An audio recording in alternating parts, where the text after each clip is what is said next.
Can we do a bit of cultural commentary? We love our commentary on culture here, don't we, folks? I do, at least.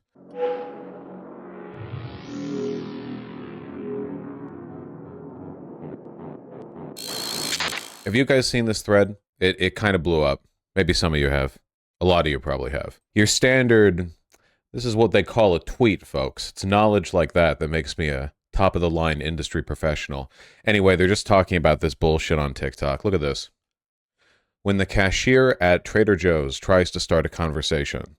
Now, you can tell from the apprehensive expression on this elf that, you know, they don't like it when the cashier at Trader Joe's tries to start a conversation.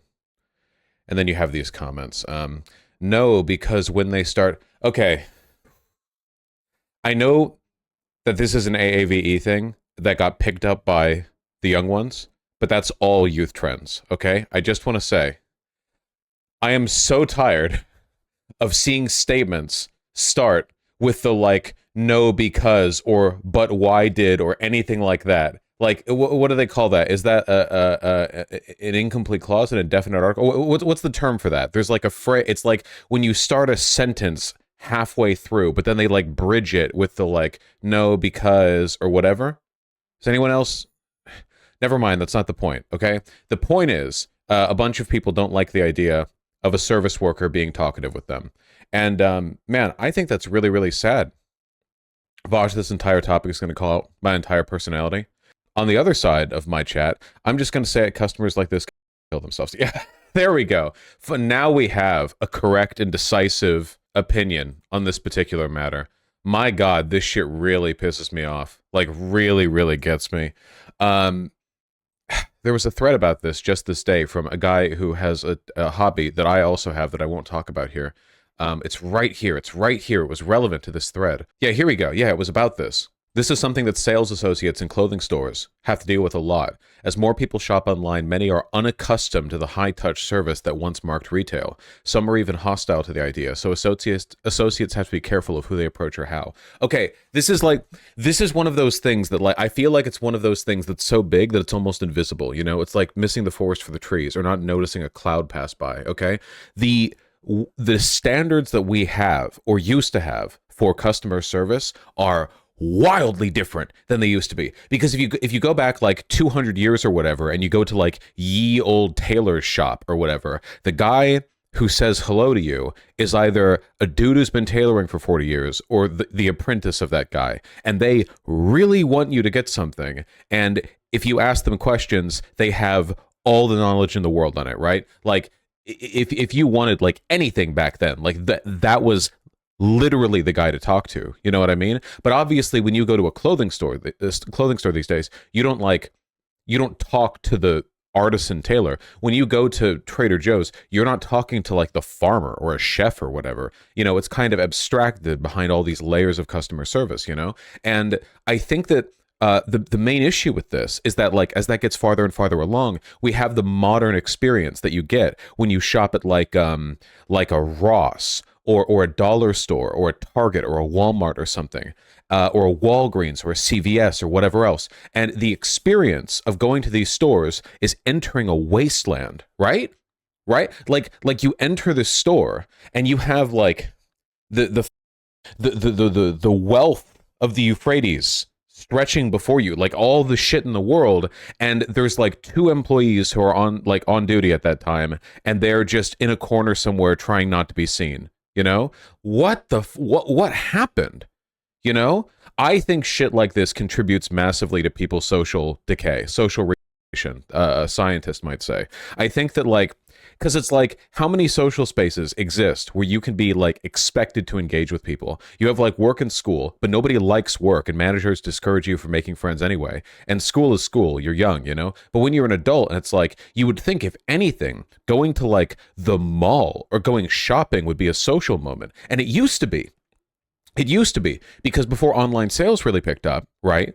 There was more of an emphasis on brick and mortar shopping, so it was more likely you would buy there, which means that when you shopped there, there was more of an incentive for the customer service to like talk to you. I remember back when I was a little kid, like even going to places like Macy's, or whatever, like not some crazy high end, just like a department store.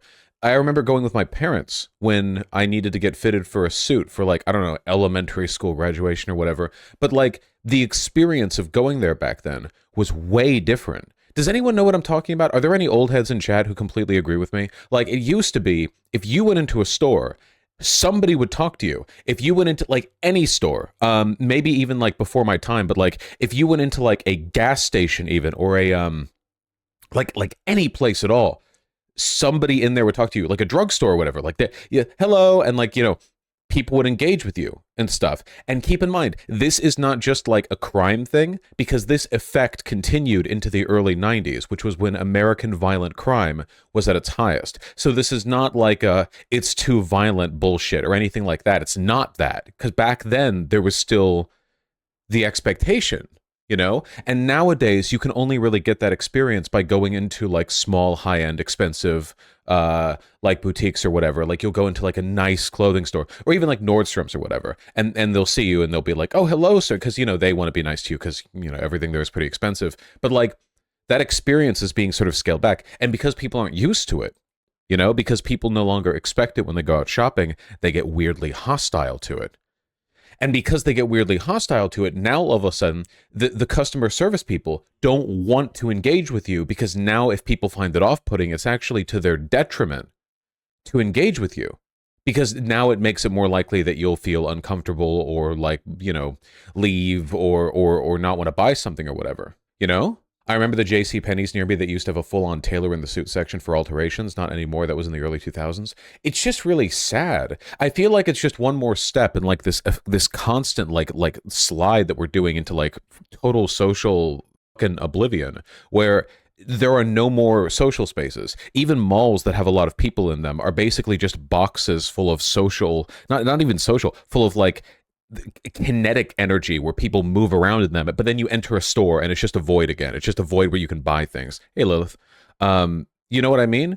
Like, what happened to like going to a place and people knowing your name? That I feel like that's pretty important. I feel like that's conceptually important. Derek Guy talks about this. Hold on. I've told the story before, but 100 years or so ago, Brooks Brothers used to have somebody they called the CU customer. CU. This was somebody who came in and asked to see you, a specific sales associate. People had very close relationships with their sales associate. Men introduced their sons to their sales associate when it was time to buy them a suit. Not to get all schmaltzy here or whatever, but like, dude, unironically, return with a V. The idea of having local stores and everything pays well enough. It's all worker owned or like strong unions or whatever. So like you go to your local store and the people who work there are paid well, like respected. And you go, it's like, hey, what's up? Like, this is the guy, this is like the local clothing store, the local restaurant, even the local like fast food place. Who cares? You go there, you know them, they know you. But everything is so like this now, like you go to a fast food place, you don't talk to anyone there. What are you kidding? And the people behind the register don't want to talk to you because their jobs suck. Their jobs suck and they're treated miserably. And if customers ever act up, management won't back them up. So they don't want to engage.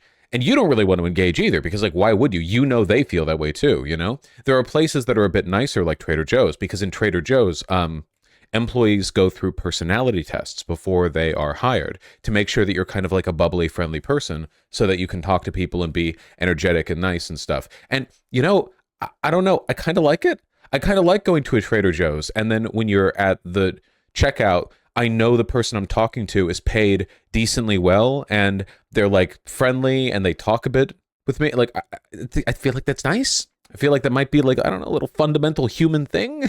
Just a little bit, we're kind of missing out on it, Vaush, I thought this was a city thing for a while, but when I visit my small hometown, even there, everyone pretends not to know each other and keeps their heads down. It's even more unsettling at that small scale. Yeah, I can imagine. Yeah. Like the concept of that, like continuing, No, it's like an American culture thing. It is also the case in many other countries, but I really feel like America is speed running this specific thing, It's weird.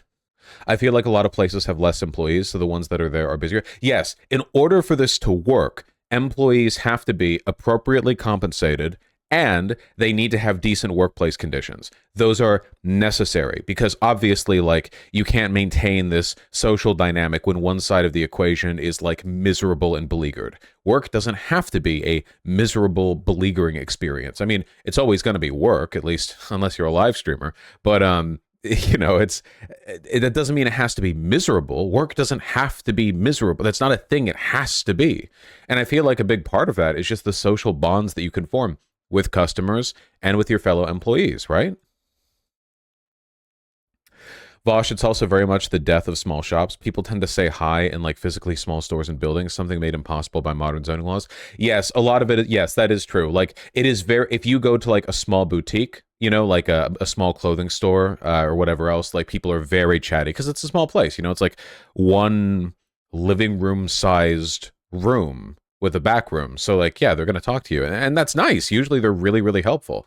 Isn't it nice to be helped? Isn't it nice to have people talk to you who like know the layout of the store and want to help you because like they're there to help people? Like, I've like, fuck, I feel like this is like literally society 101 that we're failing on. I feel like we're building like we're building skyscrapers on pillars of salt, you know? Like, we have like the most complicated industrial supply network in human history by a huge margin. And then at the ground level, you zoom in with your microscope down to the ground level and you see like people entering these blighted, empty, strewn, messy, disgusting like dollar stores or Walmart or whatever to get the shit, you know. And then the shit they buy is cheap, but it also breaks in 2 fucking uses because it's all trash. It's all cheap trash. Like, nothing lasts, you know.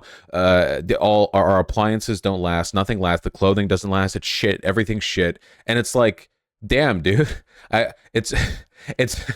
It's almost as like it's almost as though we exist in an economic system where it's necessary to continue to increase output and consumption at all times. It's almost like there's some kind of like internal logic to the system that necessitates the constant growth in the value of corporations, so they're evaluated for more in the stock market, so shareholders get profits on their investment, which means they have to keep selling more and more and more, even with goods that people should reasonably already be saturated on, which means they have to keep finding new ways to overproduce. And it's almost like somebody wrote about this. I don't know. I couldn't tell you. I'm not an expert. But dude, we got to do something about everyone being unhappy. Vaush, I think it's how kids are being taught too. I remember my mom and dad would have me go to the register and buy stuff and interact with sales associates if I needed anything. Yeah. I remember that too. Like, you know, learn to get along with people, learn to like engage with people. You know, that's a really, really, really big part of existing in the world. Employee turnover also contributes to this. Yes, this only works with the good conditions. Like, obviously, employees have to be there and have to stay there for a good while. And they have to be respected, by the way. We have to get rid of this bullshit attitude we have where, like, retail work is shameful or something. Fuck that, dude, okay? We need to bring back conceptual expertise in every field, okay? Like, we used to respect the local chef or the local tailor or whoever. Like, these people served vital community roles, and they still do. We just don't act that way. Because it's all like, whatever, part-time job. You know, if there's someone who works at your local Walmart or whatever, you know, that should be like, oh, they're like a liaison between the local population and everything they could need. They got recommendations, you know, they got ideas, whatever. I'm not saying it's going to be glamorous, but like, shit, you know, we treat the jobs like they're disposable, so they become disposable. People treat them disposably, and people don't want to get good at them anymore. Boomers will argue like, whatever happened to good customer service? Whatever happened to, like, you know, going into a store and the young man, the clerk at the front is knowledgeable? But then those same boomers will treat those jobs like signs of failure. And then how do you blame people in those jobs for not giving a fuck? Like, how are you simultaneously going to decry the poor work ethic of the people who, like, you know, literally serve you in these businesses while also saying what they do doesn't matter? A lot of these boomers made these jobs away really, really bad. Yeah. Vaush, I own a small plant store and I talk to everyone forever and people love it and come back all the time just to chat. Yeah, that's how it used to be. That should be normal. That should be a normal thing. In Sweden, it's considered impolite to talk to strangers. Yeah, but we're talking about like if you enter a store, like approaching you, you know? And also, I don't endorse the like social peevishness of the Nordic states. You know, I don't respect you. I know this is like specifically with regards to men's apparel, but I'm mostly talking about the idea towards customer service. Armed with this knowledge, the sales associate was able to help dress customers with whom they had a close relationship. They helped you build a coherent wardrobe, da da da. Nowadays, the market is very different. Department store sales have been slowly declining since 2001, 9/11. This may be because of the internet, where the red line is non-store sales, which includes internet retailers. Which, I mean, we can, like, we see how that one went, right? I don't think there's anything wrong with ordering stuff online. I just don't think that when you enter an in-person store, it should be a blighted, socially, negligent experience. About 10 years ago, the New York Times reported a shift in consumer behavior. People were increasingly intolerant of the traditional swarm and greet approach. Some see it as aggressive and off-putting. They want to be able to explore on their own. In such cases, a sales associate might just want to say, "Hi, let me know if I can help you with anything," and then hang around in the vicinity pretending to fold sweaters so they could be easily called. But some people don't even like that. It becomes a ridiculous game. Yeah. It's sad. So we can blame Osama bin Laden for the death of tailors? Yeah, sure. My manager used this to racially profile customers. I I know that sometimes they will do that to like stalk the black customers or whatever. Obviously, like it can also just be to like give good customer service, I think some part of it is the ability to research products online. Yeah, I guess I don't want to be accused of being like bougie over this or whatever, because I think this is actually more of a proletarian attitude, I guess. You can research a lot of stuff online, but a lot of the research you do is total bullshit. When you order stuff off Amazon, a lot of the stuff that gets shipped to you is literally like not the thing you ordered.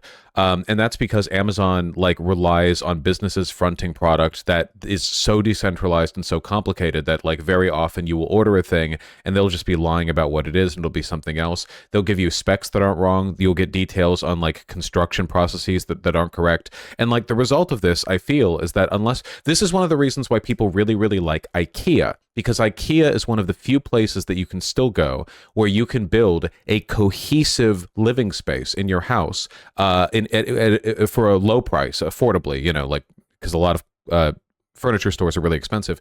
You can go there and everything there is what it is. There, you have kind of like this cohesive brand, and a lot of IKEA shit is really low quality, sure, but there is cohesion. The cohesion is real. But I feel like a lot of like very often these days, I feel like people populate their houses with cheap crap that they feel no attachment to. It doesn't work the way they want it to, and they're always wondering like, should I just toss this and get a better one, or should I just live with this one?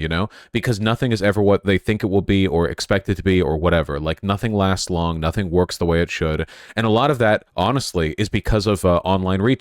A lot of that is because it is so easy to bullshit customers when everything is sort of like thrown into the gigantic like mix and match like gamble-a-thon that is Amazon fulfillment or whatever. And as a consequence of that, I think a lot of people just don't really care about the things they own, and I think that encourages them to consume more. And I think that is bad for our mental health, because we should feel that there is meaning in the things we own. We should find them beautiful or useful, or we should appreciate them. That's good. And at the same time, because we then consume more, like we contribute more to a bunch of like associated economic issues. I only ever buy high user rated items. Well, yeah, you can, and sometimes you'll just get shipped a different thing, and sometimes the user reviews are lies. Amazon does some, there is some effort from Amazon to like crack down on the obvious fraud and dishonesty, but that doesn't fix everything. The way it used to be for ages, and the way I feel like it should be for a lot of stuff, is you go to a place where they'll have a thing, and then you get to talk to a guy whose job it is to be friendly to you and tell you about the thing, and then you make a decision about the thing. And that was how it was for all of human history, basically since like the very beginning of anything even resembling commercialism, until really recently, like within my lifetime, And I think that's pretty weird. I don't know. That feels weird to me. I'm not saying that like everything is better back to any of that bullshit. It's not fully a return point. Like there's still problems with like buying stuff in person. But I feel like we're feeding into a really negative feedback loop, right? Because like, first of all, to be clear, okay, the total absence of like brick and mortar store availability is a blight on the concept of human life in cities, you know? That like having every single commercial area be like an empty wasteland, either because it shut down or because no one's using it, is like, what do you like? You can only you can only put so many restaurants there, okay? Like what else? You can't have half of a city be a park and Amazon warehouses and everyone just orders a lot. Like we go out to do and to look at things. There should be a communal element to everything potentially. Everything we do, everything we experience should be at least potentially communal. Like we can engage with other people, we can have friends, we can do things, we can ask somebody about an item, you know? But it's all gone now, you know, or at least it's dying, it's going away. Oh yeah, for sure, DM. It's done deliberately in a lot of cases. It's miserable. I hope you're doing well too. I'm wearing uncomfortable pants, but I'm breaking them in, you know. I think there should be options. I'm not arguing to ban online shopping. Like I said, it's useful for a lot of stuff.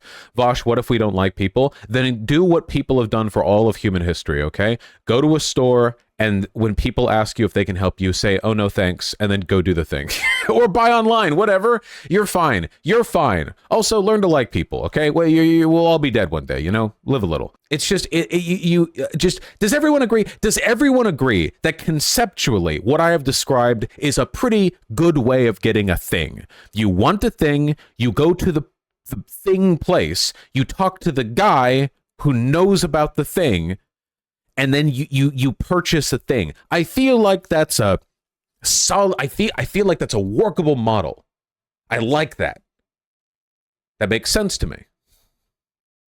You know, there are things you can get online again. There's lots of stuff where the specifics or the quality of an item aren't like that crazy important. You know, just like little minor stuff. You know, whatever. You get like, oh, I ran out of this kind of bag. I don't know.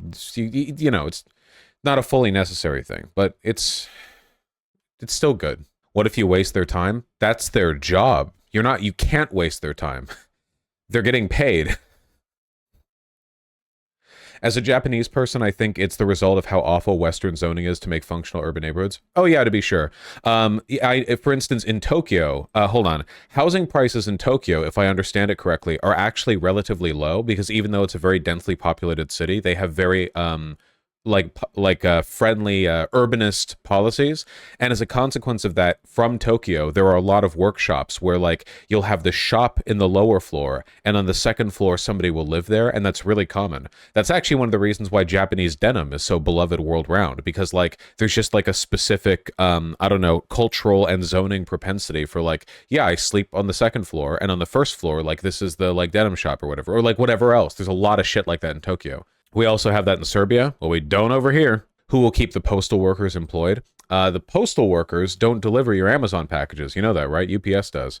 As for who will keep UPS people employed, you know, honestly, I do think it's a little weird how many people in our country are employed in the trucking and delivery industry.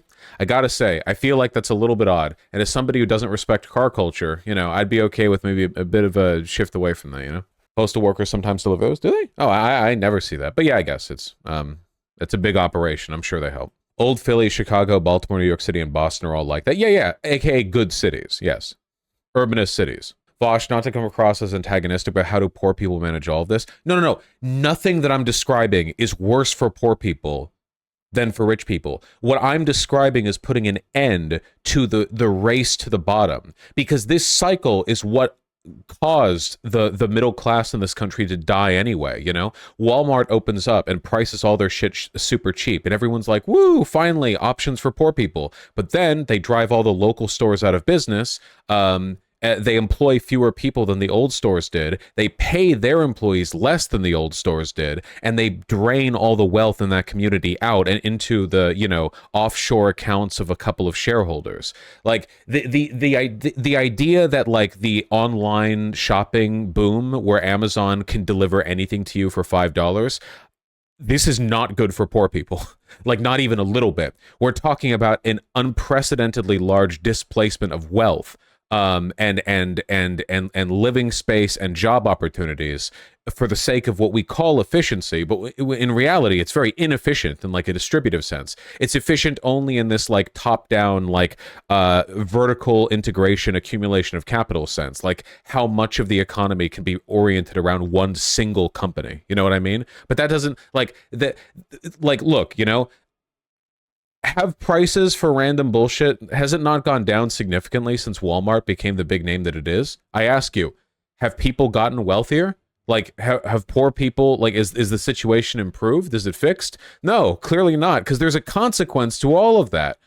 More and more wealth gets skimmed off of the margins, you know, and where does it go? Not to well, I say us, like I'm middle class, you know, not to you poors, thank you, but to the shareholders. How exactly is the online shopping different from the Sears catalog? Exactly, enormously. The Sears catalog just showed you an inventory of items from a given company. Amazon is like is like the entire economy now.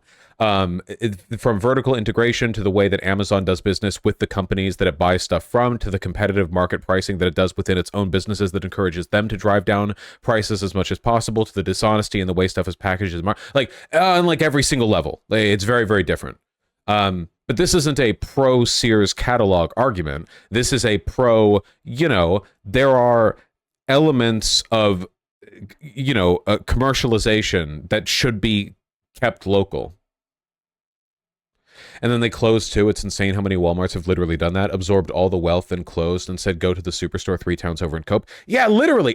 They're like, it's like a fucking leech. You know, they open up a Walmart in a fucking Appalachian town or whatever, schlorp, everything dies, and then they leave, and a new one opens up, like, you know, a little fucking down the while, you know? Infinitely more satisfying to buy something from someone who knows what they're talking about. Butcher at a local shop who actually knows about meat. Local store that sells Japanese knives. I think part of it is that items are deprived of their meaning, and if an item has no meaning to you, then fuck it, it's worthless. Like, this is a very modern problem, but like, it's normal to like the things you own. I feel like it's insane to even say that, but like, if you own something, I feel like it should mean something more to you than thinking like, wow, didn't think I could get something online for that cheap, you know?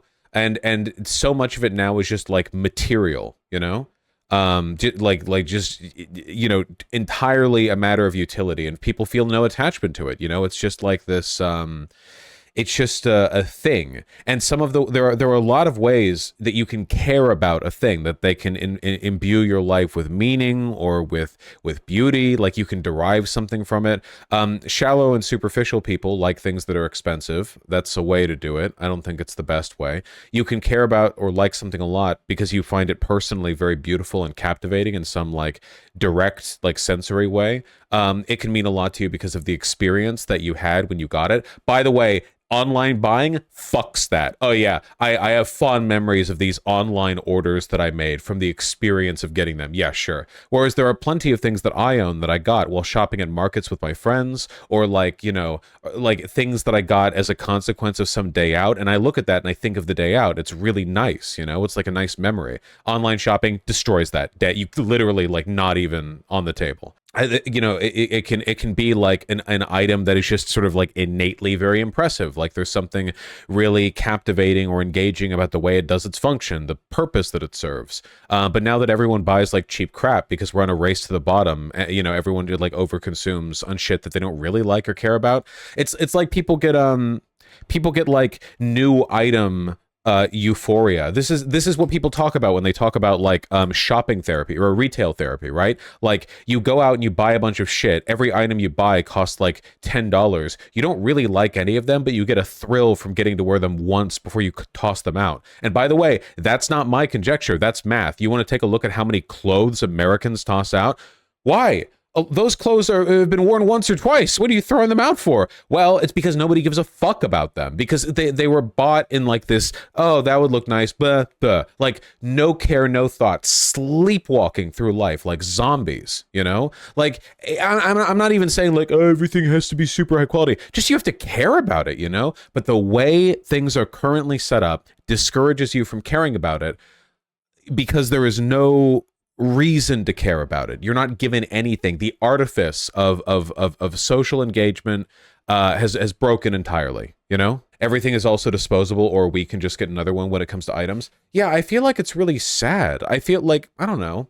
Again, this isn't a matter of like, I think that you should love items or whatever. It's more a matter of like, I think that if you own something, it would be nice if that thing gave you positive feelings. But so much shit is disposable now that like the real virtue of a lot of items are the fact that you don't care about them. They're disposable, they're replaceable. If they break, it's not a huge deal. And if that's the most you can say about the stuff that you own, if that's the best thing you have to say about it, I wouldn't care if it broke. And that's the stuff that fills your house. I don't know. That's really sad. Like, I feel like it's not difficult to imagine a house populated with things that fill you with warm feelings and good memories. But, you know, and yeah, people, not to sound combative, but isn't this verging on commodity fetishism? No, not even a little. Marx explicitly wrote on how one of the reasons worker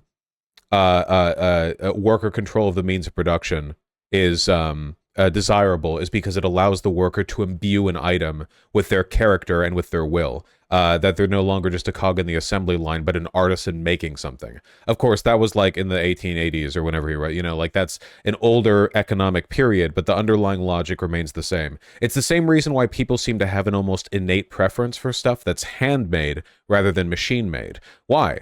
When I was young, I thought that was really stupid. Well, the handmade item is more expensive. It isn't any better. But now that I'm a bit older and less retarded, I look at something that's handmade, and it gives me feelings about the people who made it. I think about the humans who made it, and it makes me feel something different than if it was machine-made. I don't think that means machine-made things are automatically bad. Like, machines make lots of stuff that humans probably shouldn't be making. That's okay. But for some stuff, you know, like, I have a nice wooden bowl that was carved by a human. It cost more than, like, the most cheap bowl. It's a bowl. Like, you could get it for $1, and it would do the bowl thing perfectly. But I like it, and it's pretty, and when I look at it and I think, like, oh, somebody made that. That's really cool. They did, like, the wood-turning thing, you know? And that positive feeling that I felt is the reason we exist. Like, the being happy is the point. So if it is, so if that feeling is worth something to you, that's like, you know, something worth factoring into your analysis, I guess. Happy is good, is my opinion, personally. I feel the same way about architecture. Yeah, no, I feel that way about basically it's the way I feel about AI art as well. Because in AI art, this is an especially pronounced thing because art is literally something humans do for leisure and to communicate with each other. The idea of letting machines like interlude on that is abhorrent. It's disgusting. It's vile. It's sickening. At least with something like a bowl, there is a utility to a bowl for holding things, and sometimes you just need a lot of bowls to hold things. So I understand those being machine made. I'm not anti that. What are your thoughts on modern art? It's good. Yeah. So anyway, I guess the point of all of this is talk to your local sales associates.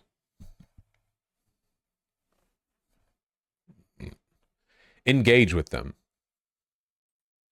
Say hi. Will do unless I'm sleepy. Okay. Jesus fucking Christ, finally, petite bourgeois rant over. I assume you're doing bait, but I do know there are people watching right now who are like, who think it's bourgeois to do the way we did buying things for all of human history, as opposed to the way we've been doing it for the past 20 years, which coincidentally coincides with the greatest rise in wealth inequality in human history. You know, like somehow, for some reason, right around the time we started doing this new thing, wealth inequality skyrocketed really quickly. I wonder if there's any relationship between these things. Yeah, being bourgeois is when being human, apparently. Okay, nice, good bit. My point is not that it's bad. The point is that some people can't do it now. What are they supposed to do? That's all. It's not. I'm not talking about that. You can't magically like open the stores nearby or whatever. If you live, I don't know. Go to. I'm just talking about broader social things. What does this have to do with? It's not personal advice. I don't know. Find local thrift stores that actually sell things at thrift prices and talk to some people there. See if you can find like build some rapport. I don't know. You know, fine. Okay, here. You know what? My real advice.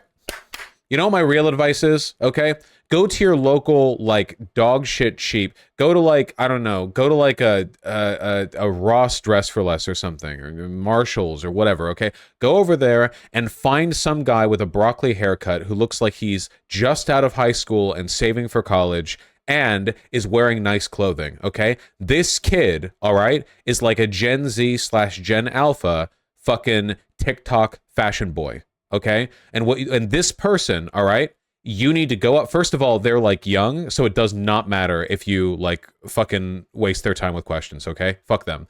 Second of all, go on up to them and ask them for their opinion on shit, okay? And indicate you actually care about their opinion. They will be, in that moment, taken seriously for the first time in their life, and they will pay it back to you by giving you an entire goddamn dissertation on their ideas and what would look good on you in like fashion, whatever. Okay, try that, do that. I'm not joking. Okay, find people who look like they might have a penchant for passion. Go to a store where they sell you things and find people who look like they might care about those things. You're probably not going to go to somebody in like Target and find a person who's really enthusiastic about Target merch, because but even then, if you're going to a Target and you're looking for like home goods, like you want maybe like a wicker chair, or you want some like stuff to decorate, okay? Find some bitch with big earrings, okay? Big nice earrings, you know what I mean? Like the kind that means she likes horoscopes or whatever, and say like, hey, can I have your opinion? Do you think this would look good next to like, a dark brown wood, like, like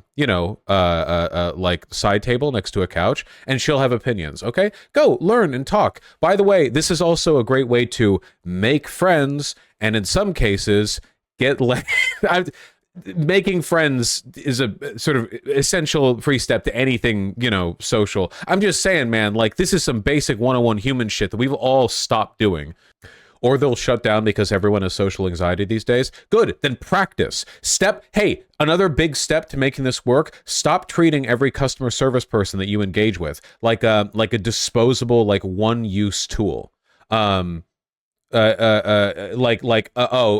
once, like done, whatever, never think about it again. If they're a bit awkward, whatever, like, okay, like step one, everyone needs practice socializing. Everyone sucks at it now, except for me. I'm loud in stores. Fucking engage with them on that level, whatever. Maybe an engagement doesn't work out that well. Like, you ask them stuff and they don't seem like whatever. Ask somebody else. Who cares? What are they going to do? Shoot you? They won't shoot you. Okay? Brick and mortar sales are down. They can't afford to shoot you. Look, just try. I believe in you. Perhaps be a little bit less loud for the rest of us? No. Vaush, I used to be the person in the store that was passionate about the thing. If more people approached it like that, it'd be so giddy. Yeah. It's because we have an innate desire to be social with other people on positive terms. I worked at Ross last year. They might shoot you. I worked at Ross, and I was that guy. Well, I worked at Ross, okay? This advice doesn't work at Guitar Center. You can easily find people in a Guitar Center who will give you opinions on your guitar playing or whatever else. There you go, Night Sky. What's a Ross? It's a very, very, very cheap, bad, like secondhand sales store. I mean, you can find good stuff there anyway. I mean, you can always find good stuff. Has chat always been this bitchy? Yes. Okay, Vaush, honestly, I get the point, but how do you start the engagement, especially when you can tell people are already exhausted from their job? Just don't be exhausting. That's it. To a lot of customer service agents, you being fun to engage with, or at least like nice and pleasant, is like a breath of fresh air to them. Okay? What a lot of people, look, maybe what they really need is like a moment's break. They're working. Okay? I'm sorry. I'm not so into the like, I don't know, hyper individualistic, like everyone's on their own idea. Like, if they're on the job, like I'm going to bother them even if they look tired.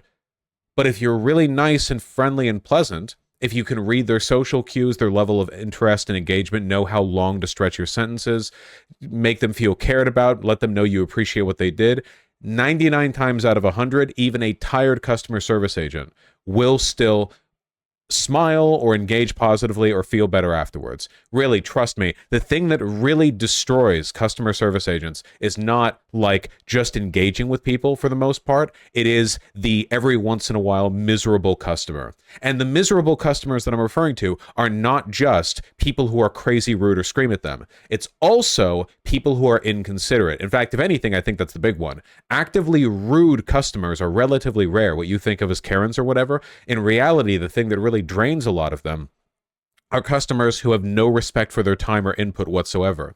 They'll ask, hey, can you get this thing for me? And then when the customer service agent walks back with the keys, that person will have left. Or they'll just like cut them off or indicate they don't care what they have to say or treat them like a servant. There are a million things that you can do to be better than those people. And if you are better than those people, and I believe in you, because if you're watching me and you're not better than those people, you should stop watching me because you're giving my community a bad name. You can engage with them positively. I've had people just throw their money on the counter and look at their phone. This is the race to the bottom. The more distant and alienated customers act, the more customer service people get tired and upset with being disrespected, which causes people to be less willing to engage with them, which causes them to be more withdrawn and alienated. It's like a perpetual cycle that ends with everyone miserable, you know? It takes some courage, but you can be a part of the social weave that makes things better. Guys, okay, this is going to sound crazy, all right? But look, I'm telling you, this is what the Riz Sigma advice givers would say. Like, you see a cute girl in the store, fuck that. I'm anyone in the store that you like, any customer service person who's nice to you or whatever. I'll tell you this, folks, okay? If there's a store that you go into with any regularity, enough so that you see a single person multiple times, you could be actual fucking friends with that person on the 4th visit. I'm telling you, the first time you see them, you engage, you're friendly, you have you ask for some help, they give some help, you're polite, you leave. Second time, hey, good to see you again. Same thing happens, feels good. Out. Third time, hey, you're good, you're on good terms now. They know you, they probably know your name now, you know their name. Good to know a person's name. Works out great. 4th time, by the 4th time you come in, you two are just talking to each other as friends. This is good. This is the fucking bedrock. This is it. This is it. This is how it's done. This is how, literally, this is how it's done. This is the bedrock. You know? Yeah, the community, life, whatever. There's nothing wrong with asking someone their name and introducing yourself even on the first visit. I introduce myself to basically everyone who helps me for any length of time in a store. Like if they just need to get one thing from me, but if we're like talking for a while, usually in like the Nordstrom, like with the shoes, like someone helps you for a while, you shake hands, you get to know their name, you get their business card. After one visit like that, you talk to a guy 10-15 minutes, you go back anytime, they'll treat you like an old friend. You can do this anywhere. I mean, I guess it's harder in a place that's like a drugstore or like again, like a Target. Some places are harder than others. Generally speaking, the more of a reason you have to talk to a person, the more likely it is that you can build some kind of rapport. But this stuff feels good, Yeah, like, isn't that conceptually nice? Is that not like idyllic, like sitcom material? Like, hey, I walked by the store and I saw Johnny, you walk by, or the idea, the thought in your head. And this is the thought that keeps people like going, the thought, hey, maybe I should walk one extra block out of my way while doing this trip so I can say hi to Johnny. That is a good fucking thought. That right there, that is a life thought. Okay. That's pure fucking life flowing into your veins right there. You know what I mean? And Johnny, on the other hand, is thinking, I wonder if I'll see so-and-so today. Wonder if I'll see VGG chatter number 11073 today, They're thinking that. That's life thought. Johnny, that's life. Vaush, you're right, but this is hard for me. Life is hard, but it's still worth it. That's the key thing. That's awesome, French Vanilla. This is an actual benefit for sit-in restaurants with waiters. Yeah. Get to know your local waiter. Get to know your local bartender. You go to a bar, once, twice a week, or a restaurant, whatever. Get to know someone. I swear to God, this is doable. Johnny! Vaush, when I worked at a car wash, there were a handful of customers I looked forward to coming in. They'd usually brighten the day because they were decent people. Yeah, it's good. It's good. All right. I feel I've made my point. But I will read another comment that Validates what I've said. Vaush, I do this not only is shopping so much more pleasant, but the employees will often go out of their way to help me and find good sales or deals. Like, it's genuinely so positive. Oh yeah, not even to speak of like how much it helps the shopping process. When people are on good terms with you from like the sales agents, they will move heaven and earth to make your day better. They will punch in coupons that never technically expire, that have carried over since like 2007. You know, they'll go like, hold on, I think we have this other one in the back, and then they'll fucking go on they'll call a Sherpa to traverse the mountain of spare merchandise they have in the back to find the one single thing they vaguely remember from 6 months ago they saw that might fit you properly. Like, if they like you, and I'm not saying you should do this exclusively, for like the monetary benefits. I'm just saying people like helping people they like, you know? Like, it is a customer service worker's job to help people, but it is the purview of a friend to like to help you. And that is a big difference.